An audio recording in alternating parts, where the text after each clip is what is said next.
Sa illegal detention kay Vong Navarro, Denise Cornejo, Cedric Lee hinatulan ng habambuhay na pagkakabilanggo.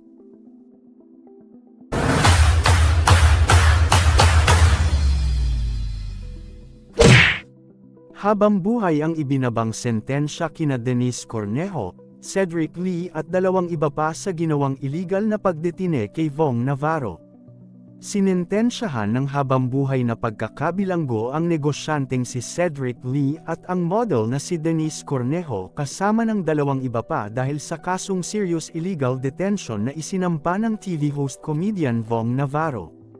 Batay sa ulat ng Super Radyo DZBB, napatunayan ng Regional Trial Court, RTC, Branch 153 na guilty beyond reasonable doubt sina Lee, Cornejo, Ferdinand Guerrero, at Simeon Ras sa ginawa ng mga ito kay Navarro noong 2014 kung saan pinagbubugbog at ikinulong ng mga ito si Vong.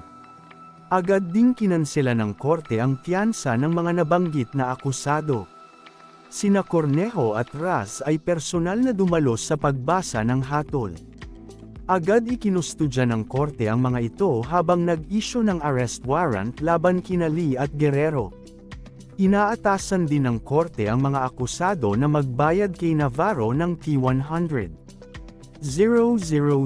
bilang civil indemnity, P100,000 sa moral damages, at P100,000 sa exemplary damages. Ang naturang halaga ay may interest rate na 6% kada taon hanggang sa maging pinal ang hatol hanggang sa mabayaran lahat. Hindi naman sumipot si Navarro sa korte pero kinatawan ito ng kanyang legal counsel na si Attorney Alma Malonga.